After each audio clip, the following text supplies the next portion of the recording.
Avec son voile, elle se distingue des autres athlètes. Très connue dans le milieu du judo qu'elle pratique depuis plusieurs années, elle sait Aïcha Thiam, ceinture noire 2e dan judo.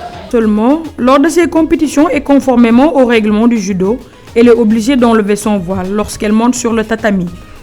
Le judo fait partie de ces disciplines qui interdisent le port du voile. Le judo interdit le voile pour 2 raisons essentielles. La première, c'est que le voile peut être dangereux parce qu'au judo, il est permis des étranglements. Et l'athlète qui porte le voile peut se faire étrangler par le voile.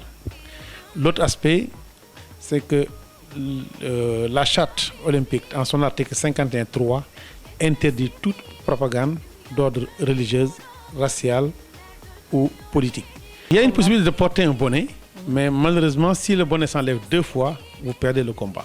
Souleymane Boundaouda Diop, par ailleurs maître de judo, affirme que cette discipline a perdu beaucoup de combattantes parce qu'elles ne voulaient pas enlever leur voile en compétition. Au Sénégal, je me rappelle bien, vers les années 80, il y a une combattante qu'on appelait Adama Ibadou qui a perdu un combat en finale de Coupe du Sénégal parce qu'elle ne voulait pas se départir de son voile et elle a perdu comme ça le titre de champion du Sénégal. Parce que aussi, il faut comprendre que le sport a ses règles et il faut les respecter. Malgré toutes ces mesures, Aïcha Thiam continue de s'accrocher à son art. Franchement, je ne suis pas à l'aise, mais je suis dem ba ci biir diko tam. Échauffement damay muuru, yépp damay muuru ba ñëw ba ci tapé bi dogay dindi suma paré muuru waat gën dem. Au Sénégal, certaines disciplines telles que le basket, l'athlétisme, le volleyball, la natation ou le football n'ont pas le même engouement pour les femmes voilées, soit pour ne pas être confrontées à enlever leur voile, ou par rapport à l'indécence des maillots qui sont souvent accompagnés d'une culotte. En revanche, elles sont très présentes dans le karaté et le handball, à l'image d'Aminatou Diop, démissionnaire de l'équipe nationale. Si dans les compétitions continentales, elle garde son voile, tel n'est pas le cas dans les autres pays du monde. Je peux dire que c'est pas facile avec la voile, car il y a des compétitions, on accepte la voile. Il y a des compétitions, on accepte la voile. D'autres compétitions, on n'accepte pas la voile. Comme la Coupe du Monde. C'était difficile parce que c'était la première fois qu'on me demandait d'enlever ma voile. Alors que je n'étais pas à l'aise avec 100, je ne me sens pas. Ce n'est pas facile. Je n'ai pas accepté sur le 100. J'ai resté pendant 40 minutes sans jouer. Mais finalement, j'ai accepté parce que sinon, je n'aurais pas à participer dans cette compétition. Alors que j'étais là.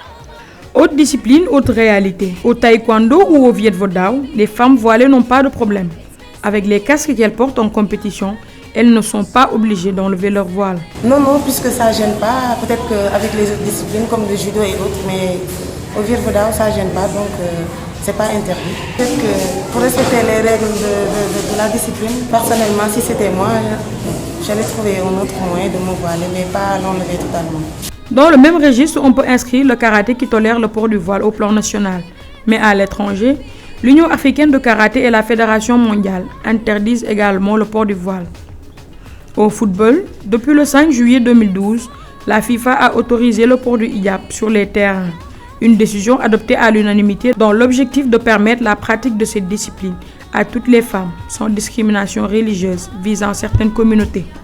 Les nations islamiques telles que le Koweït, les Émirats arabes unis, le Qatar et le Bahreïn se réjouissent de cette nouvelle. Mais pour l'Indonésie, cela ne change rien, puisque leurs sportifs ne portent pas le hijab lors des compétitions.